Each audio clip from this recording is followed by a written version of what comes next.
All right, thank you guys. Thank you guys for coming on Sunday. Sunday, usually people go party or relax, and you guys are here listening to all of this blockchain technology. You guys are really awesome. Must be the true believer of blockchain. Thanks for attending. Free wine. Huh? It's free wine. Yeah. Hopefully you're not just coming here for the food, but for the talk. Yeah, just a brief introduction of myself. I'm the CTO co-founder of Harmony. And I just, as Yusong said, I was also the early founding member of ABC blockchain community. I started back in Google, and then I left and joined Harmony as a co-founder. So today I'm going to talk about the new design. So Henry already talked about the token economic kind of design thinking on the application layer. But since we're the protocol layer, we're a public blockchain that's using sharding to solve the scalability issue of public blockchain, of the the problem of Ethereum being too slow, right? So I'm gonna talk about how to think about the staking or token economy design in public blockchain. Basically, it's about how to incentivize the validators, specifically in POS blockchain, the validators, how to incentivize them to behave honestly and verify the blocks, according to the protocol. So as you guys know, token economy and POS blockchain is really a hot topic this year. It's basically marked the first year that all of this POS blockchain entered into the mainstream, right? Previously, before this year, everybody is still talking about Ethereum proof of work, but right now, everybody talk about POS. Nobody talk about proof of work anymore. Both because POS is more efficient, energy efficient compared to POW, and also it opens more more possibility to design incentives between all of the validators instead of just hashing intensively and pick the one who compute the puzzle first and get the block reward. There are a lot of different mechanism to actually reward the people. So I'm gonna go into the detail about this talk. So this talk is about a new staking design. We call it effective proof of stake. So this is a very practical design that's good for the blockchain that use sharding. So sharding is also a very hot topic this year or starting from last year. But there is no public or there's no blockchain that's going to mainnet that's already using POS integrated with the sharding. So I'm going to talk about how to integrate POS and validator a staking economy into a sharding-based blockchain. So some of the design thinking about all of this staking economy or design model. The core question is, how do you select the people who are going to produce the block and verify the block, right? So this also applies to POW. In POW, basically, the people who has more hashing power, you have a better chance of becoming the block producer, right? And in the POW, there's only one slot or one person for every block that can produce one block, right? It's like there is only one limited kind of a resource. That's the kind of slot for the block producer. How do you select the people who gonna propose that block, right? And in POW, it's based on both how much hashing power you possess and some randomness, right? Because the hashing you cannot, the hashing is kind of like a random source. So that's based on both the hashing power and the randomness. So in POS, usually in POS system, it is not just one single block producer. It's also including several or more than 100 of block validators. So validator is a common term that's basically the miner in POS system. So the core question is, how do you select those number of validators for the POS blockchain, right? For EOS, they have 21 slots, limited 21 slots, right? Only 21 validators are producing the blocks. For Cosmos, it's about 100, still limited. You cannot ask everyone who want to validate just be able to validate. You have to have a mechanism to select who has the right to become that or who has the right to take that limited seat, right? This is the same question in the general economy, in the human world, right? For all of these limited resources, how to distribute them? This is the topic that all the society and government are talking about. So the capitalism society would count by money, right? Whoever pays the higher price will get the best fancy restaurant, get the good clothes, or get the limited resource that people want. So that's one criteria, just by money, by price. Another criteria is by randomness, by luck. So you guys probably don't know, in China, in Beijing, there's so many cars, and if you want to get a license for your new car, you cannot just get it, no matter how much money you have, because the road is so crowded, and the government has no law to enforce that. Everybody just join a lottery. So here, the limited resource is the number of license for the cars, right? The road is too crowded. We don't want to anybody to be able to have a car. So in this case, the government is using a lottery to pick whoever want to get a new car, enter the lottery, and randomly pick someone and issue a new license for you. So that's another criteria, just use randomness. So some other criteria, there are a lot more. Think about social reputation. Like in the old world, probably only the higher level class who can get some access to some resources. Or you have to wait for a specific time, or for a specific time in your company for the tenure, right? Right now, still, some of the companies still use tenure to allocate the resources, right? This is how human society distributes resources. In the blockchain, POS blockchain, the validator slots is also limited resources, and currently, all of these staking model design are actually using the same kind of similar mechanism to distribute these limited resources, which is the validator slots, right? So think about for project like Cosmos and Polkadot, they rank all of the validators by how much stake they put. Just similar to like whoever pays the higher price will get the resource, right? For other projects like Ethereum 2.0, Tezos, and Algorand, they introduce some randomness into the selection process. But still, in order to get a ticket into the random lottery, you still have to put some money. Think about for Ethereum, you have to pay Ethereum 2.0. I'm talking about Ethereum 2.0, the new POS design. Right now, the design is you have to put 32 Ethereum to be able to have a ticket in the lottery to be picked as a validator for some of the shards and produce the blocks. For Tezos, is about 8,000 Tezos to be able to participate in the lottery. And for Algorand, there is no kind of hard limit you have to put, but it's also based on the randomness. The higher stake or higher amount of token you hold, the higher chance you get picked as the validators. That's another criteria using randomness, right? And the third criteria, as I said, there's some other non-token related or randomness related criteria. Think about US or Tron, they use voting. Voting is basically off-chain social reputational aspect to pick who are gonna be the top 21 or 27 in Tron to be the blockchain validator.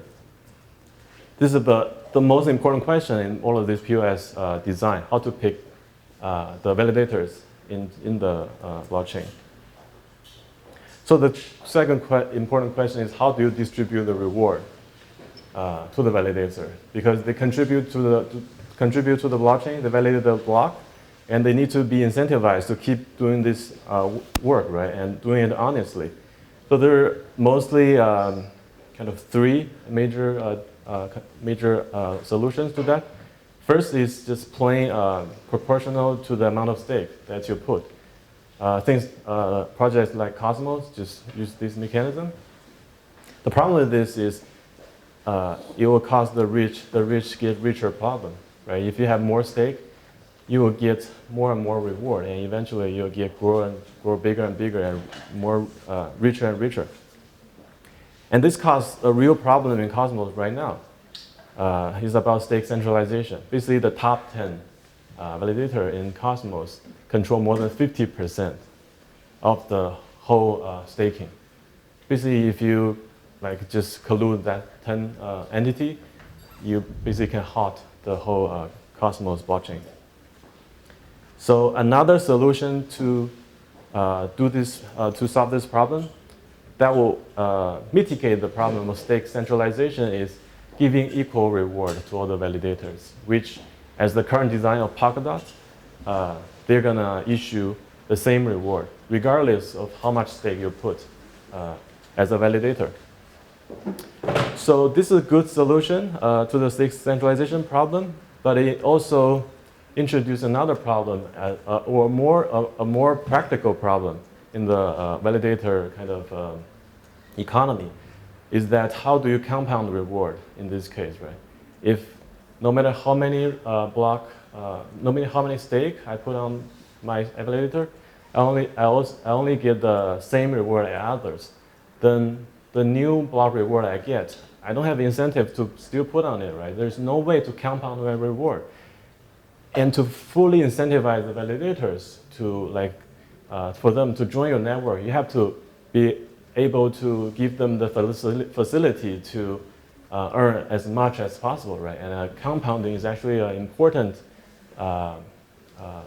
thing for all the validators to think about when they choose which chain to validate. Another solution basically talked about in Ethereum research for a long time is quadratic voting. Quadratic voting basically means instead of using doing the block reward proportionally to your token stake, just first calculate a square root based on your amount of stake and use that square root to calculate all your block reward and your voting power. So that will solve the rich get richer problem, because if you have a lot of tokens, you basically are wasting those power, because those tokens' power will be reduced dramatically if you have a lot. But since it's for this, similar to the Polkadot's design, it's only mitigating the stake centralization problem, because the validators can still divide their tokens into different entities, different addresses, right? Because in blockchain world, everything is pseudonymous. You can never just do KYC and force one people to be one people. But for quadratic voting, the problem is the logic is not that straightforward, and it's also not delegation friendly. So delegation is another concept in PoS kind of blockchain, where instead of only asking the validator to stake, all the token holders can also stake, but their token will be staked onto the validators. So this design, quadratic voting, is not delegation friendly, because all the rules, all the block reward calculation is not linear, and it won't have the easy kind of friendly interface for the delegators. So for sharding, the problem in all the sharding blockchain is how do you make sure there's no 100% attack in the sharding blockchain? Because after the chain is sharded, every shard will only have one over the ends of the resources of the whole network. And if there's 100 shards, one single shard can only have 1% of the resource or the stake of the whole shard. And if a person has more than 1% of the stake, he can easily attack a single shard, right?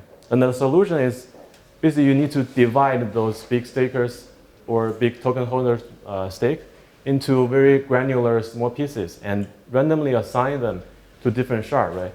Think about here, for this malicious staker, he has a lot of tokens, but those tokens cannot just go into a single shard. Those tokens will be forced to be divided into small pieces and distribute into multiple shards. So this solution, everyone will have every kind of small pieces of the stake are equal, and then we randomly distribute into the different shards. But the problem with this is same. It's same as the equal reward. Right now, it's hard to do compounding because for a validator, they only have one kind of share or one node. You cannot just add a little fraction of the token reward onto that to gain more reward, because you only have one slot right here. The only way you gain more reward, you have to have enough, save enough reward to be able to get 2 slots. And also delegation-wise, it's also not very friendly. So our solution is called effective stake, proof of stake. You basically avoid all of the problem that I described. First, you avoid the kind of stake centralization problem, and also support easy compounding and delegation among the validators. So the logic is actually, for the validator election logic, is actually the same as Cosmos. We select the top, let's say 1,000 of the people to be who staked the most, right, as the validator pool. But the thing is, we're not giving them power and giving them block reward proportional to their stake. We're giving this block reward proportional to a new concept called effective stake. And effective stake is pretty much tied to the stake at the median. So here, if we if we rank all the validators and the stakes like this, right? From, let's say, if we allow 1,600 validators in the whole blockchain, this is the rank of the other stake, right? And you can see the effective stake is basically the stake that's kind of capped around the stake that's put at the median in this ranking. So with this design, the big stakers, they're gonna kind of have a little bit economic disincentive to centralize their stake at the top, right? Because even if you have a lot of stake here, actually how much reward you're gonna get are based on this cap here. And for the small stakers, actually get a little bit more incentive to actually be in there. Overall, it's more like we're taking the money of the rich to compensate for the poor.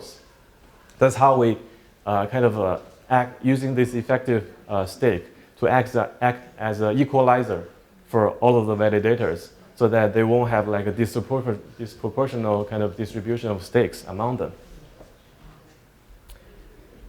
So, and also with this model, delegation can happen easily. So, because let me go back to that slide. For the delegators, they can basically choose the validator in the blue and green area. So if they delegate to them, they're actually gonna get more rewards because they're not capped by the upper threshold of the effective stake. But they probably don't want to stake or delegate to the nodes in the yellow area. And for compounding, it's similar. For the people in the blue and green area, they can just freely add more token rewards into their account, and they're gonna get the proportional additional block reward, right? But the thing is, for the nodes, for the validators in the yellow area, they are forced to spin up new validator nodes. Basically, they need to split their token to become like more than one validator. So with that, also the big stakers, basically we're forcing them to decentralize themselves, right? Previously, like in Cosmos, the top like one staker, they probably have 10% of the stake. But in here, if you're gonna stake 10% of all the stake into one kind of a node, you're basically losing a lot of money, and you are forced to spin up like 10 nodes in this network, so that overall the whole network is decentralized, and the big staker themselves are also decentralized. So this is a comparison of the ranking of stakes between the effective proof of stake and Cosmos stake right now. You can see in the Cosmos curve, the distribution is very skewed. The top few stakers are basically holding all of the tokens together. But with the effective proof of stake design, this kind of thresholding and all of this token economic design will force this curve to be more flat, and eventually to make the whole kind of proof of stake system more decentralized and avoid the stake centralization problem. The beautiful part of effective stake is it actually supports that delegation and compounding, which is very important for all the users and the validators. That's why this model is called very practical staking design. So that's mostly about the effective proof stake. And if you want to learn more, there's a Medium article link in here. And so for all of these public blockchains, staking design, actually the information are dispersed in different kind of online articles or Medium posts. There's no white paper for staking right now, and usually people are really confused. Even for us, when we're doing this design, we have to look or research a lot of the other blockchains design. And it's really hard to get an overview about what their design is really about, because there is no single source of paper just for that. So actually, during our research and design, we actually compiled all of the information about other major POS blockchains like Cosmos, Polkadot, Tezos, and the future Ethereum 2.0. And we compiled them into a comparison chart against also our design into this spreadsheet. We talk a lot about how to elect the validator, how to reward, how to lock the token, everything about it. And if you guys are interested, that spreadsheet also in the Medium article. You guys can check it out. I think that's it. All right, thank you guys.